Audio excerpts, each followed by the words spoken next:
Welcome back to the Corporate Burnouts podcast. How you doing, Mandy? So good. How are you? I am good. I'm very excited. We have another guest today. We do. We do. The wonderful Dena Woulfe. Dena, welcome to the podcast. Hello, welcome. Thank you. I appreciate you having me on and love what you girls are doing and what you bring to the table. So thank you so much for having me. We love it. Thank you for saying that. Well, I want to apparently just dive right into this again. It's what we're good at. What do you do? Yes, I have been networking with Dena for several years now. And so we wanted to have her on to talk about networking like a pro. But just like us and just like so many, she had a pretty serious corporate career. If you consider hospitals corporate, we do. The biggest greed machine corporations ever. But we would love, Dena, for you to share with us your story, how you came up and then what you're doing now. Yeah. Thank you so much. Yeah, it's interesting. I, unlike most people, knew what I wanted to do when I was 2 years old. I wanted to work in healthcare and I wanted to work with children. And out of high school, graduated at 17. I was living on my own at 16. Wow. Then went into nursing like right away. Graduated from nursing. Within that first year, I realized we are really good at sick care. We do a lot of symptom management, but there is no getting to the root cause of what's going on. And that was a little frustrating. And then another thing that I noticed right off the bat was the nurses that had been there for a really long time were severely burned out. They were angry. Their health themselves were failing and they didn't know how to take care of themselves. And I remember like kind of looking like, is this what I signed up for? You know, Is this what I'm going to turn into? this is going to be my life if I let it, right? And Mhm. so really quickly, like I kind of was realizing all that and within that first year.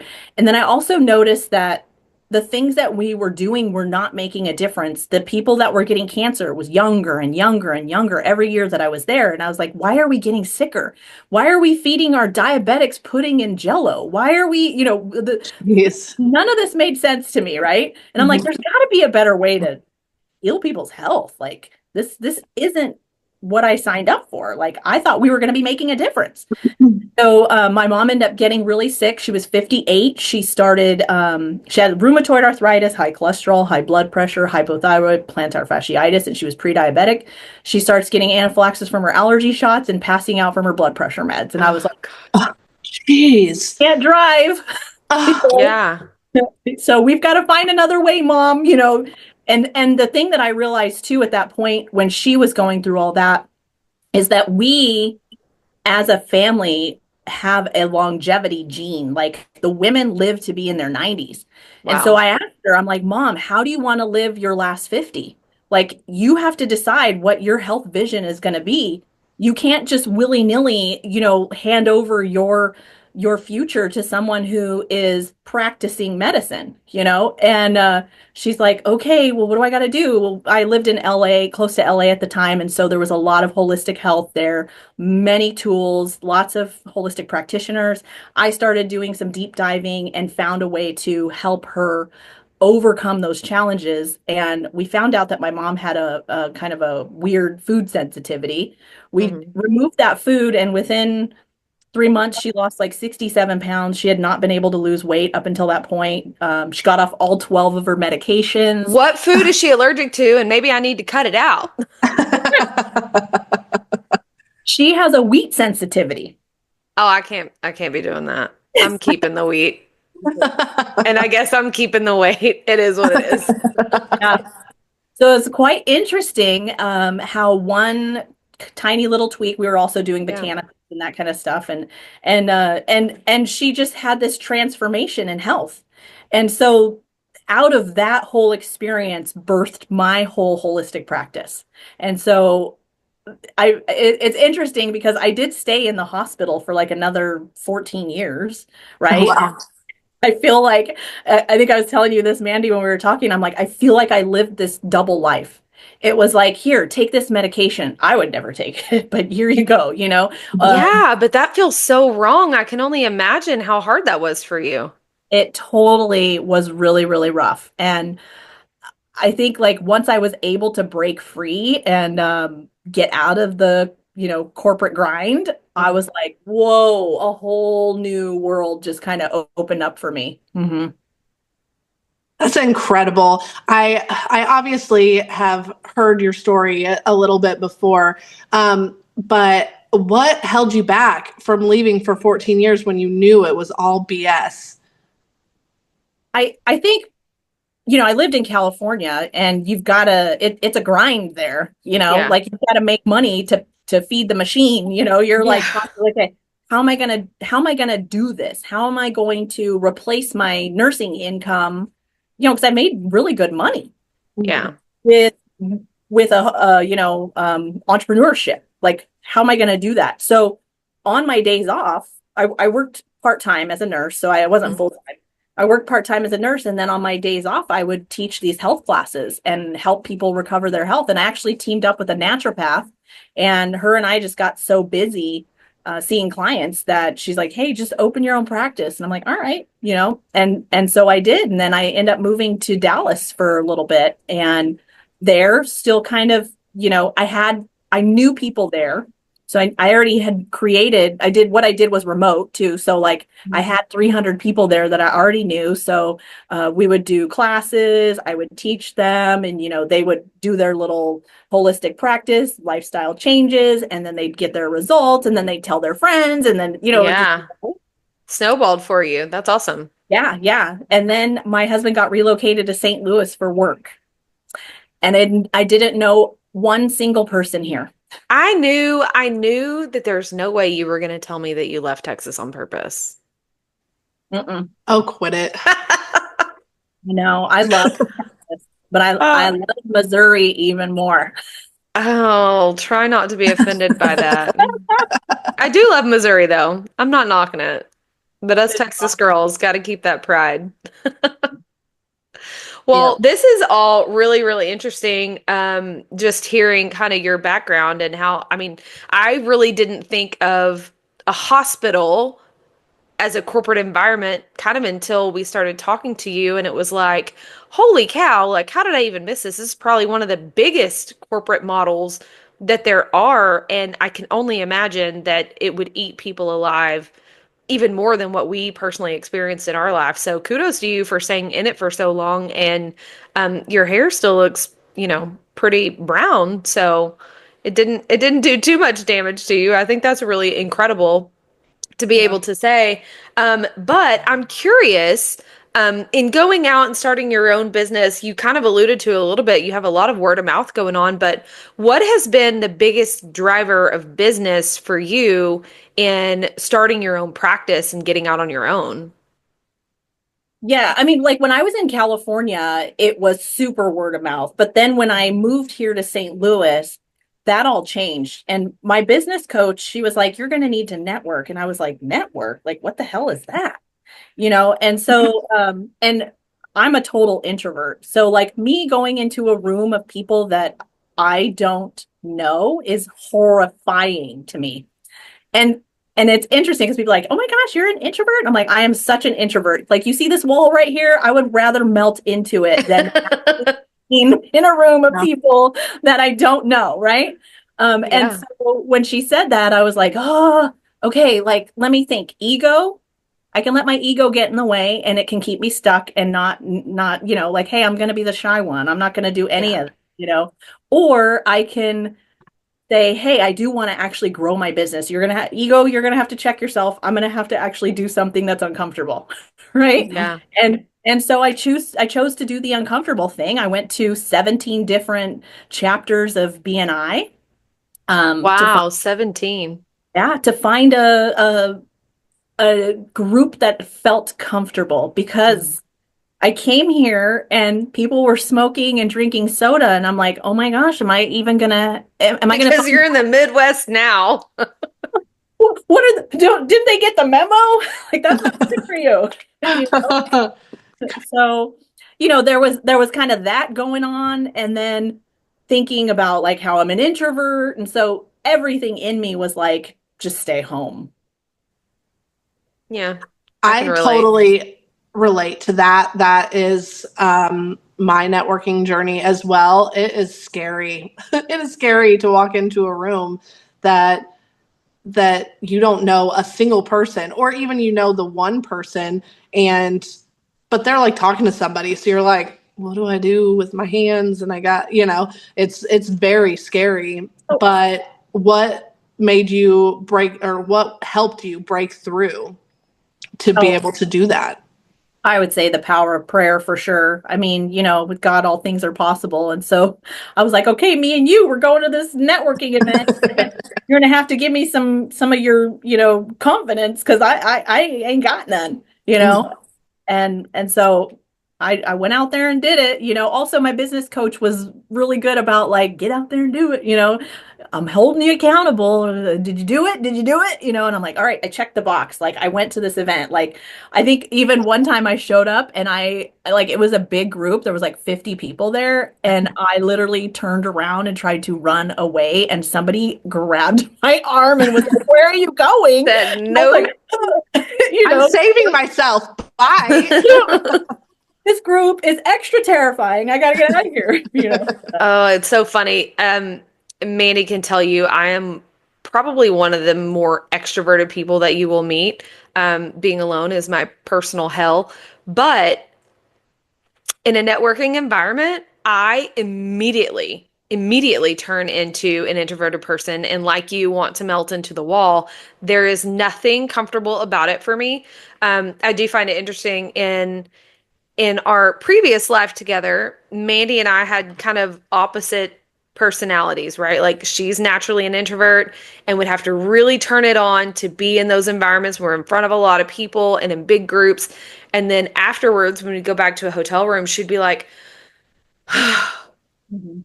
I just need to be alone for a little bit. I got to recharge. And I'm like, what? What do you mean? Like, we're having drinks out in the lobby. Like, let's go. Come on. And I'm like, I'm not having any Yeah, more she's drinks like, in the I lobby. want nothing to I'm do with so you. done. So go ahead, go have your drinks. And I'm like, oh, okay.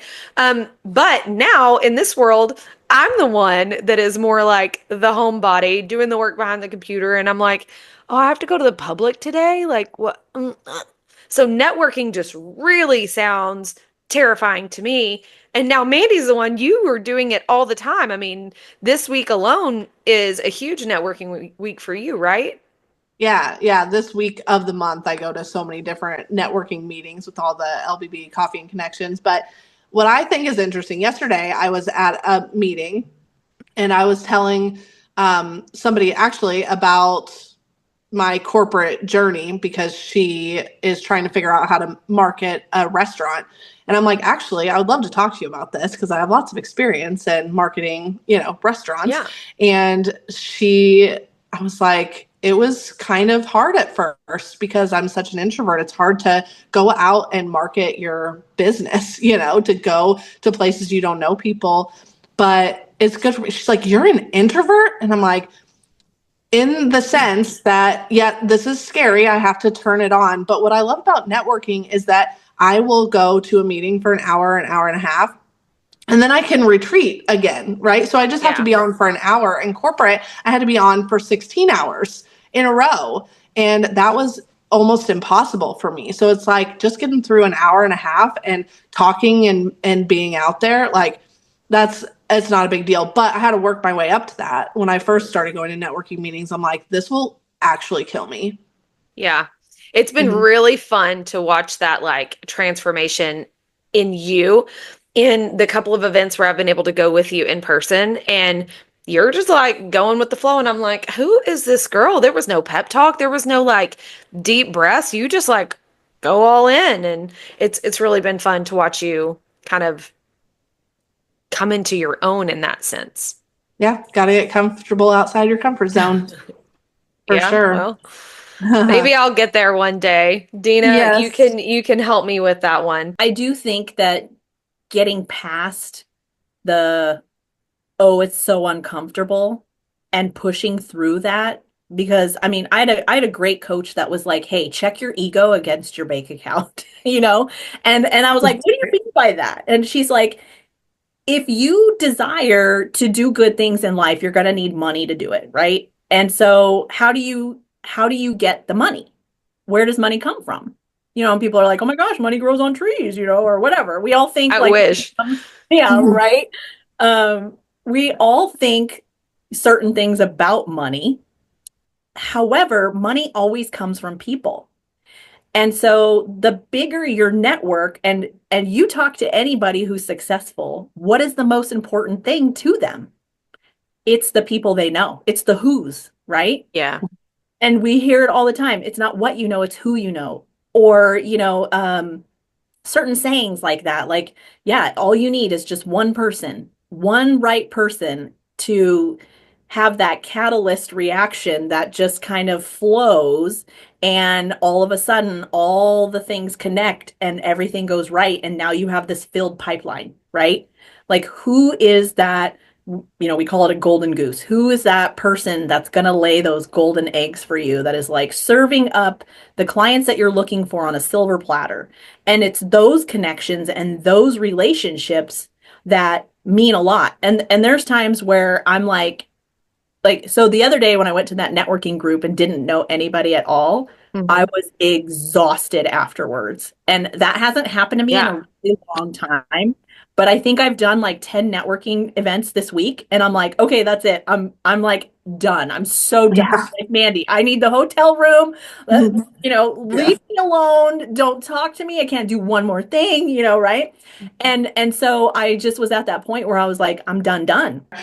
So I think that, when we're talking about introverts, because the other thing I want them to know is that you just have to go and know nobody a couple of times. Because once you start to build those relationships, then you have a buddy when you get there, right? It's like a But security blanket it where you is, don't it have to is. feel so fishy out of water. Yes, and as you go to more, you have that person, they invite you to another meeting, right? And so now you go to a meeting with them and they introduce you to more people. But just going to the meetings isn't enough. But for an introvert, that's good because now what you need to do is do one-on-one meetings with people. That's the comfy spot for an introvert. Am I right, Dina? Absolutely. Yeah. And I suggest too, like if you're someone who really gets nervous about going to a networking group that you may not know anybody, recruit a friend to go with you. Because I've noticed that that's so much easier because then you already know you're gonna know at least one person, right? Mhm. And then it takes all that excessive pressure off and then a lot easier to kind of like be in a room where you're not standing against the wall by yourself like nobody's talking to me, like what's going on here, oh it's awkward or whatever. You have your wing person. Mhm. Another thing that made it easy for me because I was so afraid of like a happy hour. I'd gone to like the chamber after hours type things, and that is terrifying, right? These people all know each other already. They are all standing around chatting, and like for the life of me, I could not walk up to three people who are already chatting. Like that is my personal hell. So I enjoy more than something like that a meeting that's more structured. I'm not actually a huge fan of BNI in general because it's maybe too structured for me, but I do like the structure of that where everybody introduces themselves and there's open networking after. So now you have something to start a relationship about, but a conversation on. It's like you heard somebody talking about something that's relevant to you or something that you might need for your business or just something that somebody became interesting to you. And now you can go start a conversation. I can start a conversation. I can't talk to a wall, that's too hard to come at it with no information at all. So I do like those meetings where you go in and everyone goes around and does their little elevator pitch and now you can talk to people with a little bit more information. So that's always easier for me to go to a meeting like that. So if you're an introvert, I recommend finding meetings that are a little more structured than a happy hour with the chamber. That can Yeah, be and then difficult. scheduling one-on-ones with people so that you can get to know people because that's the whole point, right? Is actually developing relationships. And if you are able to get people one-on-one, then you're going to deepen those relationships and you're going to feel more comfortable in your own skin. That's going to give you confidence to portray yourself in the way that you want to be seen. So it kind of feeds itself. Yeah. And it's just way more comfy, it's just way more comfy. But it's how if you just show up to networking meetings and never have one-to-ones, I don't believe that you can actually build out a real network. Like you really have to be having those one-to-ones. And Dena, you are the absolute best at these one-to-ones. Can you explain kind of how those are structured for you? Yeah, so I attend a networking event and then, usually they'll have a list. And then my goal is I have a CRM software that I utilize, put them into my CRM software and then ask for a one-to-one from them. Um, do I always get one? No, but the people that are willing to have that one-to-one with me, I can then get to know them more. And I am fully willing to open up my network and connect them with the person that they're wanting to get to know, right? So I show up with the intention to bring value to that person first. And I think that's so important because like I went to that networking group on Wednesday and immediately the first person I met shakes my hand, asks me how many employees I have. I said 5, and he's like, "Great, you need insurance." Or you need insurance. No, don't sell. Yeah, like immediately. Let's set up a meeting. I can get you really good insurance. I'm like, "Okay, well, you didn't even ask me like these are contract employees. Like they're not like actual You're employees. like, Like actually, I don't need you, but yeah." thanks. But I was like, "Okay, dude, like, and we talk about this at meetings, right? You don't go to the barbecue and then just start making out with everybody. Like feels when you try to sell somebody before you even get to know what it is that they need. Yeah, there's just nothing that can turn me off faster than someone trying to sell me at a networking meeting. It's like we are not selling to the other people at the networking meeting. It does happen, just by making a relationship, they might see that they need your service, but we're But they trying get to to come to sell. Yeah. you for your service once they know you. And It's not a ask. hard sell. Yeah. Yeah, exactly. I like that is like one of my biggest pet peeves. It drives me insane. The one-to-ones, you get a really good feel for if I call them, we call them pitch slappers, where like they're like all about the pitch and they're like, okay, get ready, here it comes, and they're throwing Yeah. these balls at you like the entire time, and you're like, whoa, whoa, whoa, whoa, whoa. Same thing, like I don't need another business.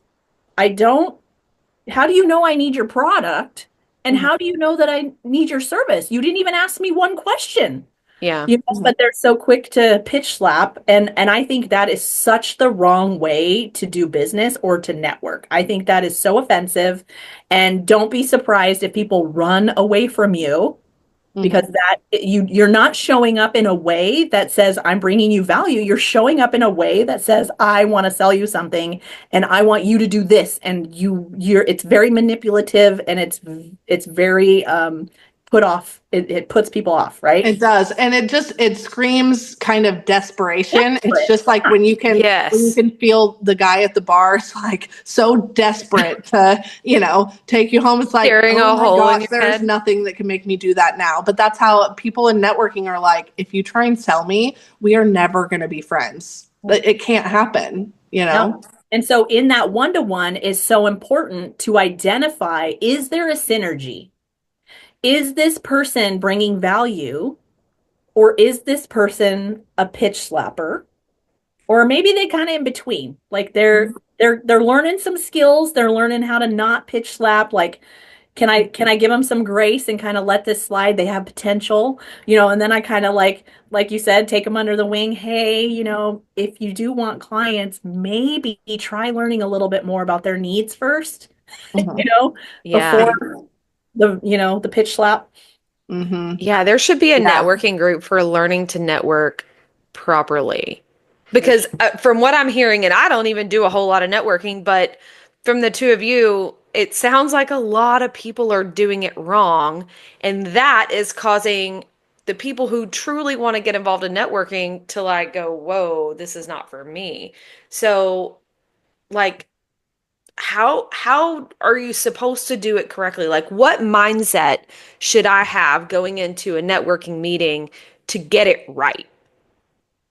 I think, showing up in a way that brings value, like how asking yourself, how can I show up to this one-to-one meeting? How can I show up to this networking meeting and add value? Before I ask to get value, I should show up and give value first. And that's, giver's gain is the biggest thing inside of BNI.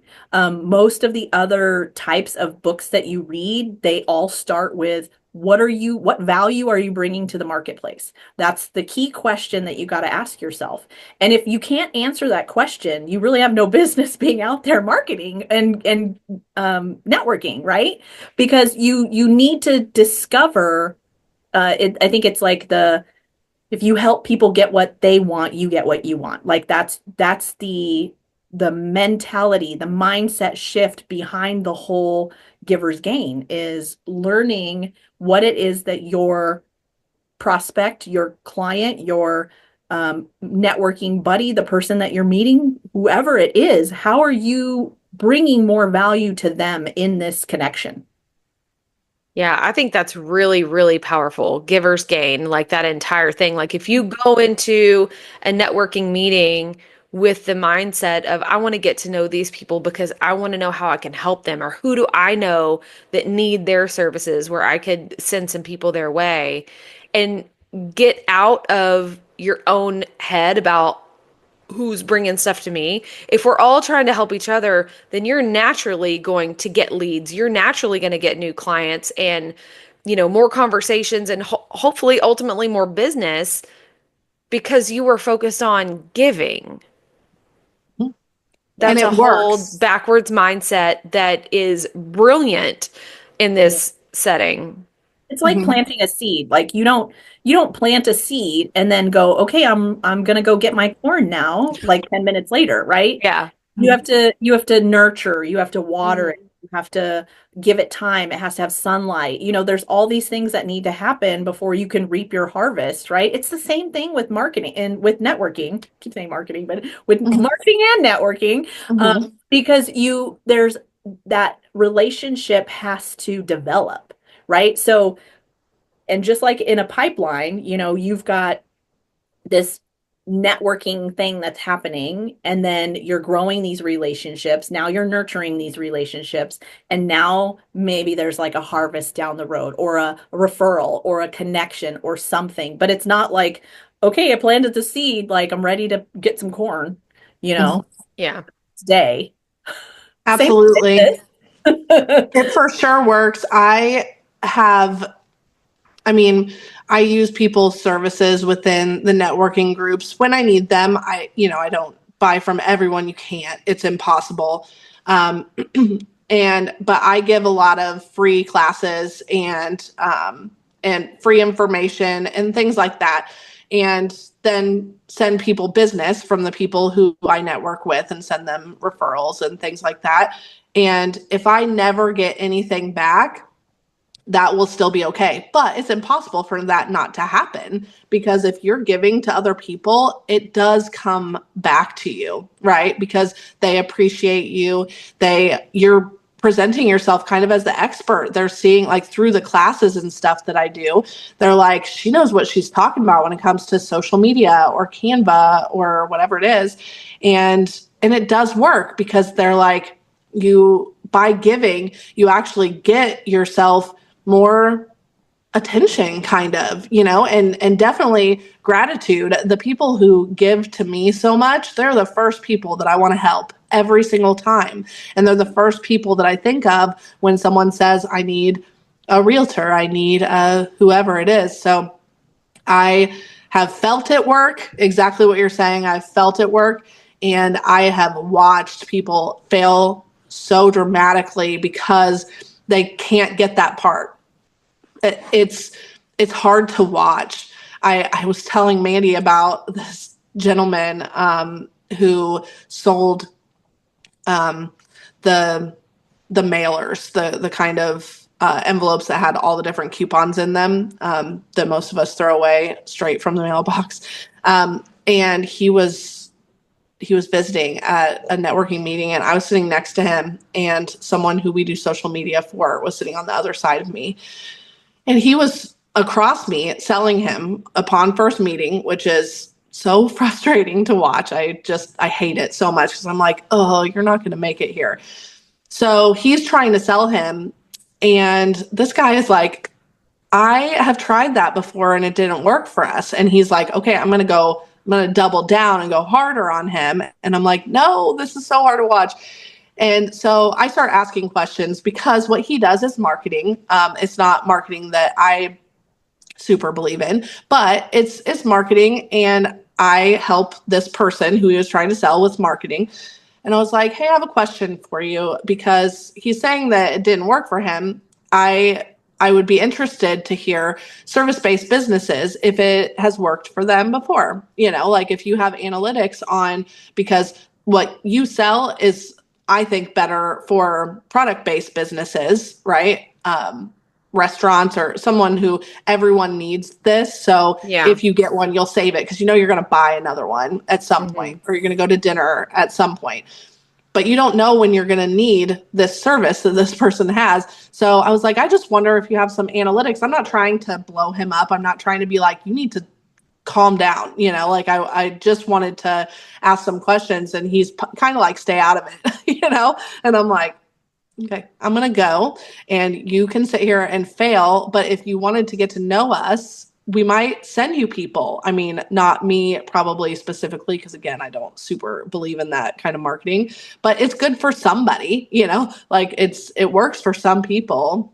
And it was just difficult for me to not want to correct and be like, you could be so good at this. You could get so much business from this if you just held back a little bit and didn't try and sell people on the first interaction, Networking is a skill set, like it's a skill, like you have to learn it, just like communication, but this is the thing is we're not taught, and anybody can start a business, right? But then all the things that come with business ownership are not handed to us in a manual.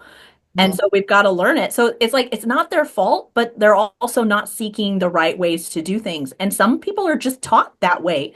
Accost your friends and accost your family members and start there. And if they say, you're getting 100 no's, but keep going because, at some point someone's going to say, yeah, you just keep accosting them and they'll break down eventually, Yeah. while everybody can't get far enough away from you. And it's like, okay, do you like that done to you?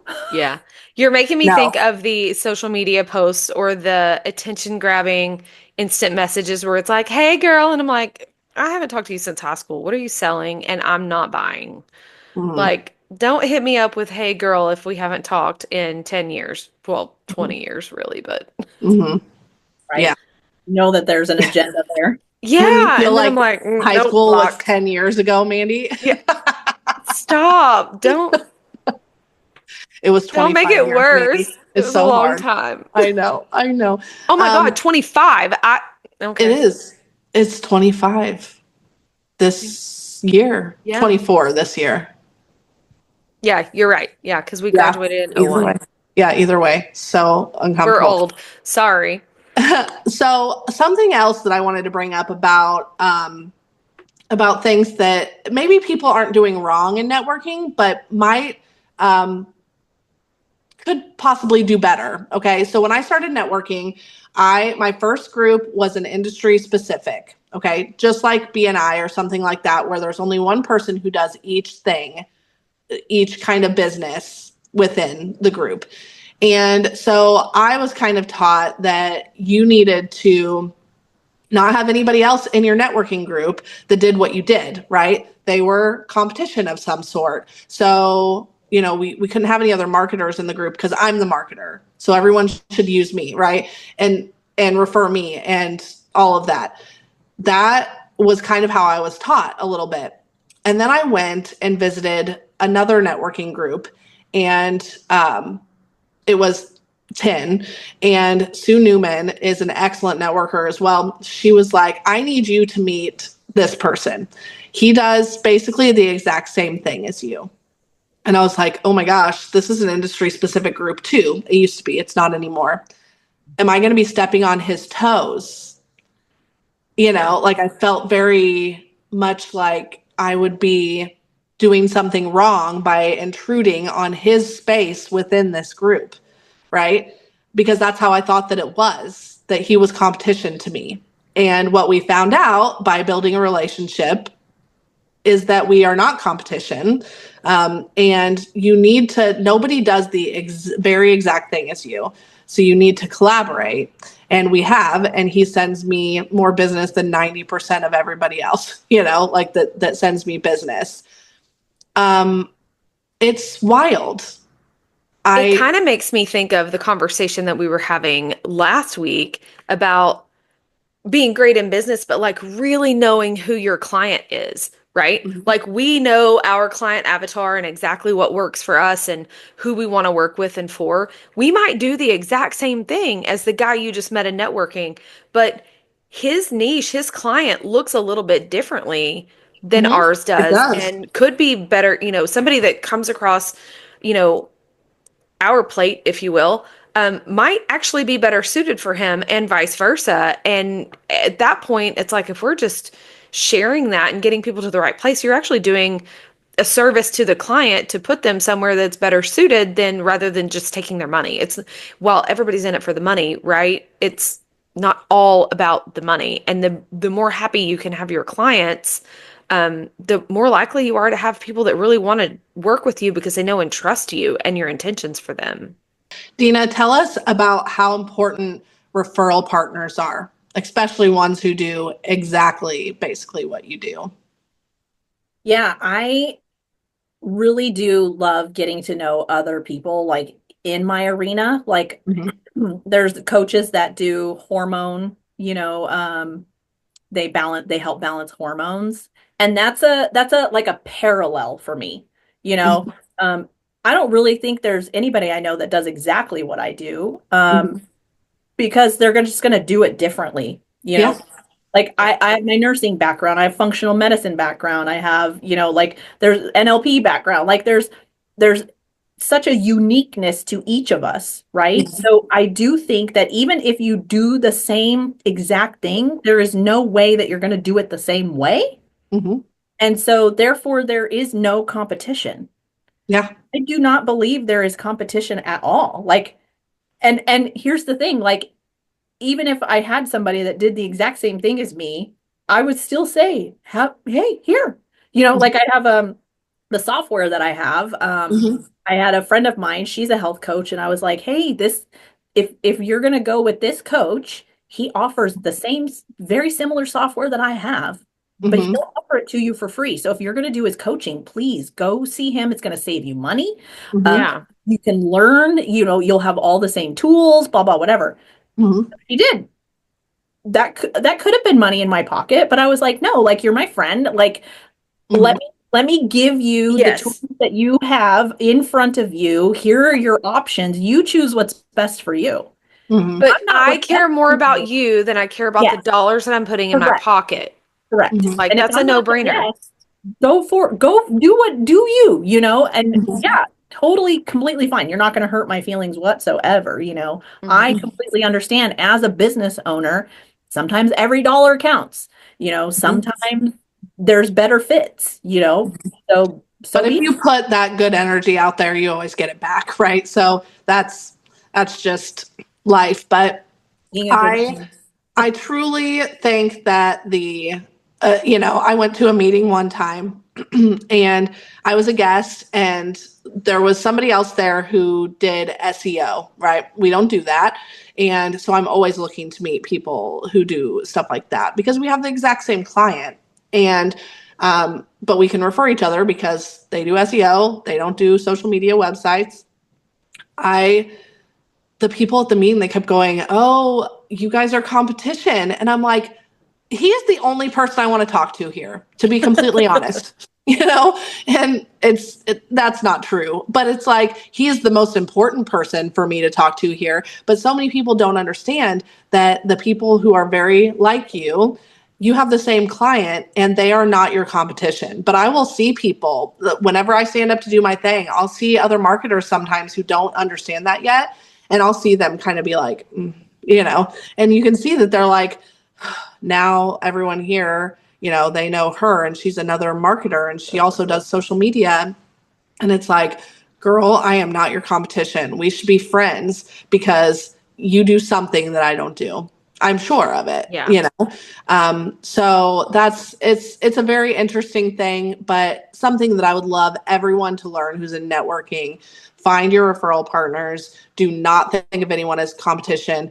Give more than you receive. Well, And and I it think all too, works out. it's very important to also bring up the fact that, like, let's say you have a client and you're working with them, and then you send them over to the SEO person that you've made a relationship with, that SEO person also operates with integrity and is not like, let's say there's a little bit of overlap in a certain area. Maybe he builds websites, right? Mm-hmm. That he's not taking your client and being like, well, let me build you a website too after you've already built the website. You know what I mean? Mm-hmm. Like, also too, there's that kind of integrity that you also want to operate with, that like, if someone is giving you something as a business, so like a referral, that you then do stay in your lane, do what it is that you do that they need you to do for them, and then hand that client back over to them for Yes. any of the other things that they came from for you. Does that make sense? Yeah. You want to honor the business that sent you Right. business. Yeah, because if you burn that bridge, then there that goes.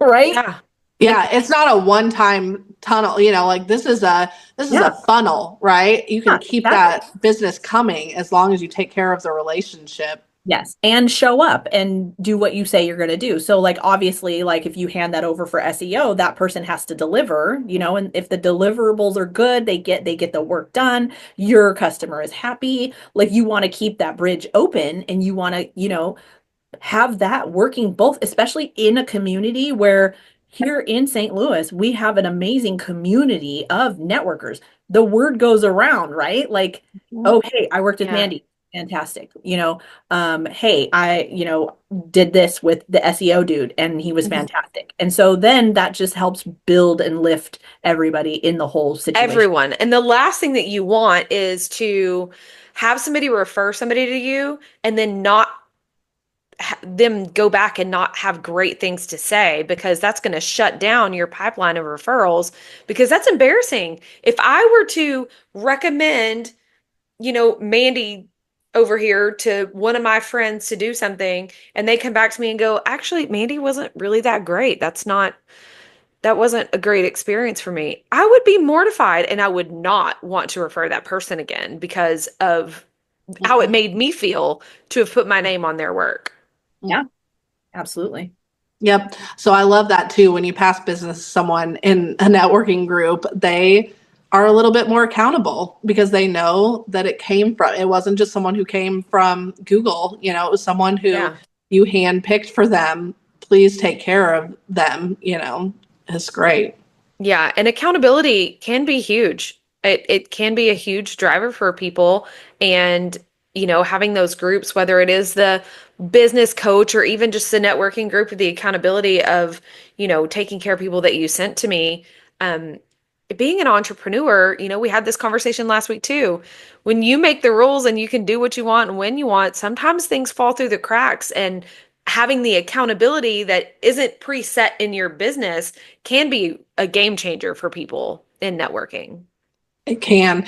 So actually, that leads me to Dina. I know that when you were very active in BNI, you had told us that they keep track of everything, every number in BNI, and you by far were the biggest giver. I guess we'll say you passed the most business, and that surprised you. Can you tell us why that surprised you?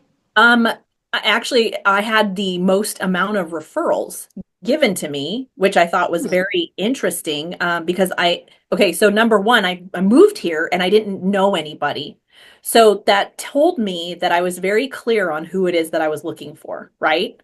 If people were able to refer me, they clearly understood what it is that I did and who I was serving.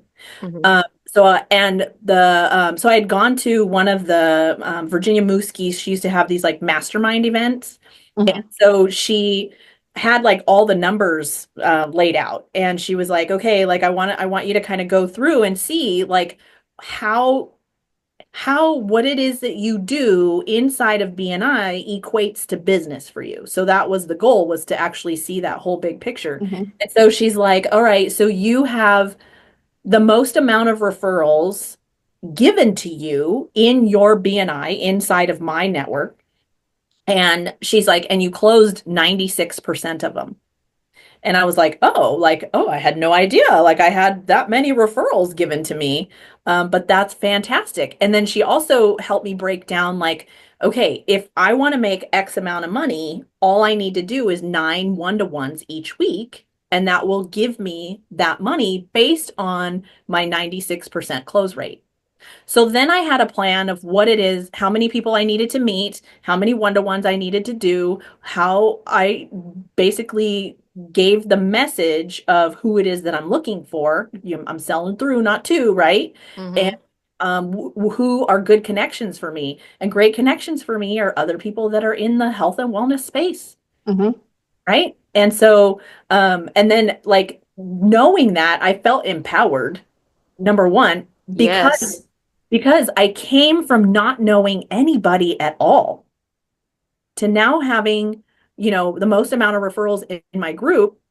I also gave a lot of referrals as well. And I was telling Mandy that I went to tons of different outside networking groups from BNI in order, because I felt like I don't know anybody here. Like, how am I going to meet people to introduce my people to? Like, this is my sales force.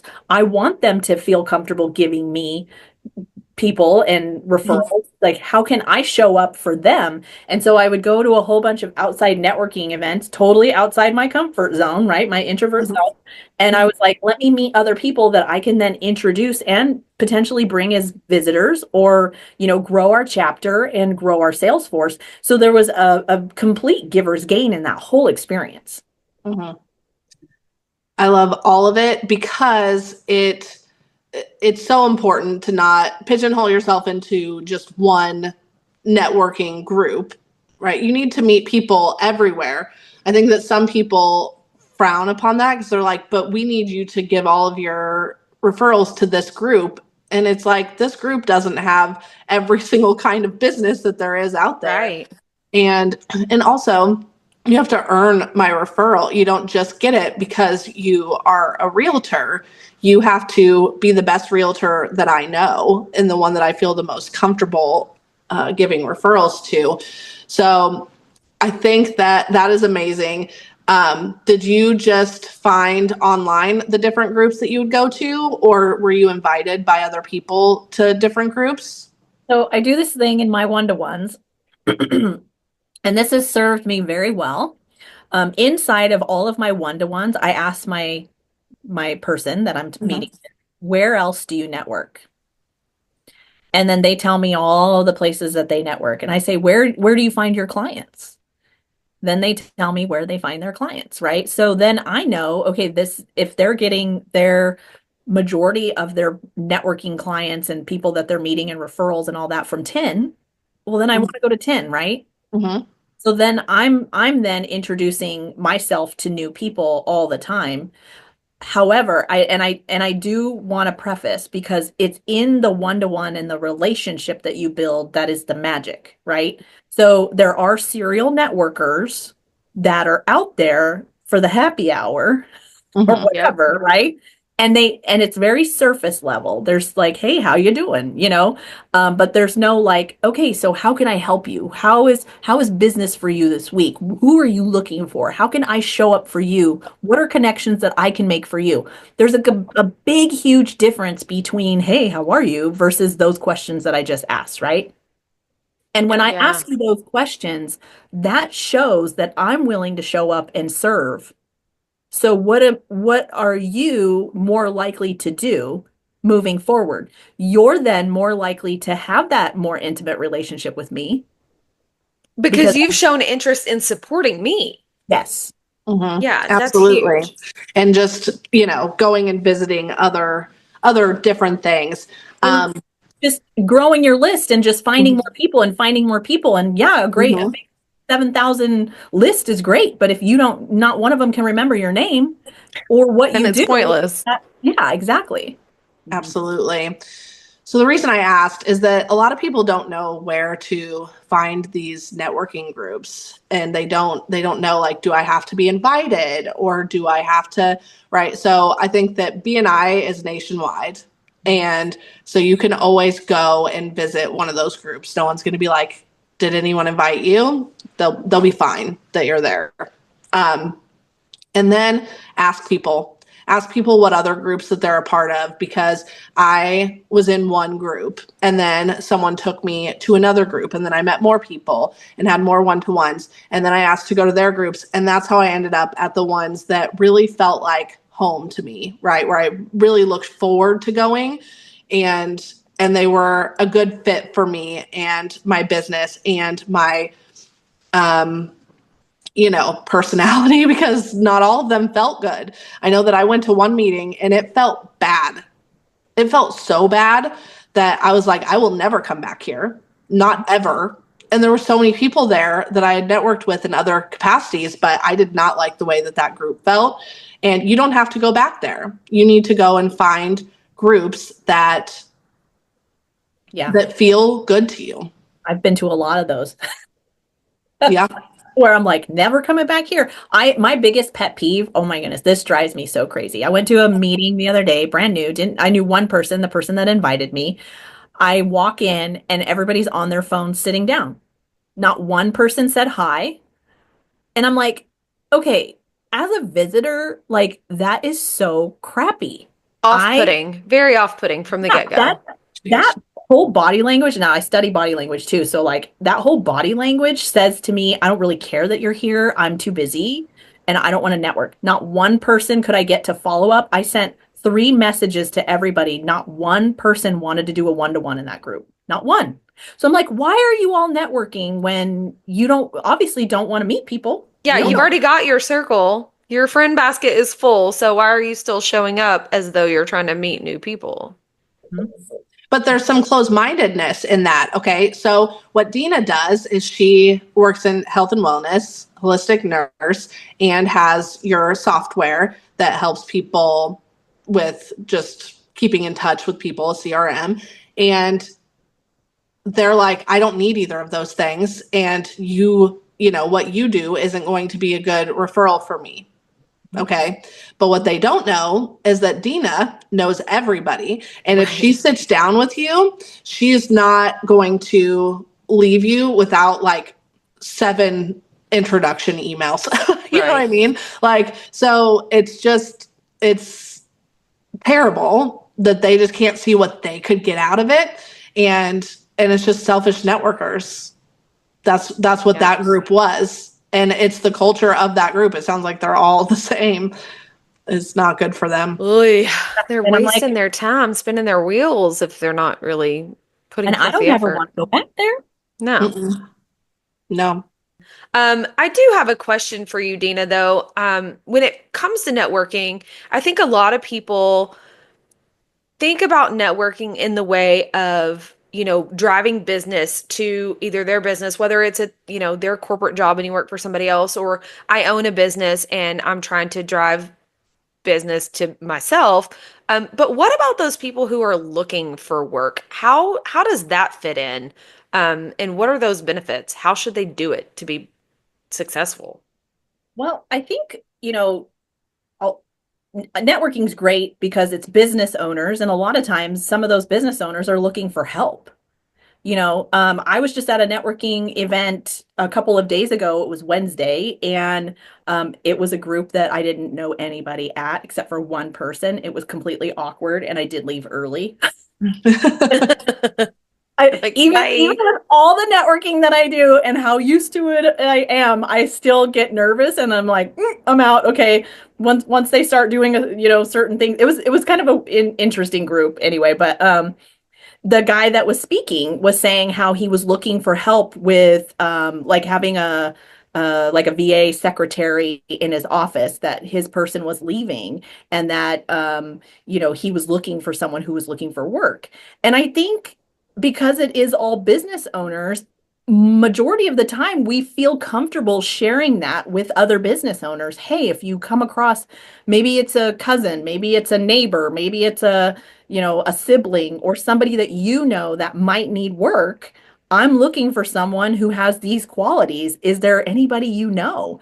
And I can't even tell you how many times I've seen people who maybe they've lost a job and they're kind of looking at like, what's my next chapter? What do I want to do? And they go to networking events and then they find people that need someone to help them network, or there's so many different options available to them. Just being in a room of entrepreneurs, they can get ideas. Maybe they want to open a business. Maybe, they want to take their skill set and turn that into entrepreneurship. There's just so many options for them when they surround themselves with people that are entrepreneur minded and looking for help to grow their own vision. I think that's great. And I think that it's probably really underutilized aspect of networking that could be really smart. So in today's job market, I would think if you're looking, that could be a secret weapon. Oh, yeah. Yeah. I think it's huge. I don't run into too many people who are networking to find a job. But the people who are, they'll stand up and they'll say, I'm a job seeker. I'm looking for this. And I am immediately thinking about my people who do that, my people who are in IT, my people who are other marketers. I'm not hiring right now, but here are some people who might. It's incredible, and people will show up for you and think about who they could introduce you to, because it's not just about, does someone at this meeting know somewhere that I can work? It's, does anyone at this meeting know someone to introduce me to build my network so that I can, meet the next person and the Yeah. next person. And it's like, you have time. If you don't have a job, you might as well be doing one-to-ones and learning more about what's out there, or finding the right mentor to help you start your business, or there's just so many opportunities. So for anyone out there looking for a job, I recommend start networking. It's worth it. People will take you under their wing and they will help you find a job, I promise. Yeah, it's surprising how many people want to mentor other people. Like Mhm. that's the shocking part for me where it's like, why do you like aren't you busy running your own business? But people are built like that. There are people out there that have the time and the knowledge and the know-how and the desire to help other people get to where they want to go or building their business. Like it's kind of wild. There are good people still in the world. Lots of them. Lots of them. I love that. So that's great. I hope that people will follow that advice. I do too. I do too. So, Dina, we love to pull out stories from Reddit on our podcasts, and I found one about networking, and I would love to hear your thoughts. Rather than relying on the comments of what other people have said. As an expert networker, I'd love to hear what you think. This person, Captain Ribbits on Reddit, says, I don't understand networking and how it benefits people so immensely. I'm very introverted and I've had a difficult time finding any other business owners. The few times I've tried to start a group with the people in my industry, they attempted to sabotage me. They took down my socials by mass reporting. So I have a really hard time trusting people. I have a seven-figure e-commerce business that I've built by myself with the help of my wife. What is networking and how has it benefited you? I want to believe networking will benefit me regardless of how I feel about it and try to talk to people. But as soon as I feel like I'm giving way more information than they are, or like they have nothing to offer me in return for the info, I just dip out. What are your thoughts? Well, I think he's showing up with a give it to me attitude, right? If he's saying I'm showing up and if I'm not getting what I want, I'm leaving. Yeah, it sounds like Yeah. he's giving, and the second he feels like he's giving more than he's getting, he feels kind of screwed over and is bouncing. But it And I sounds think like he's getting almost to the sweet spot yeah, and giving up before he lets it work for him. yes, correct. Yeah. And Mhm. I think too there's that point where you've got to show up not expecting anything in return. Yeah. Hmm.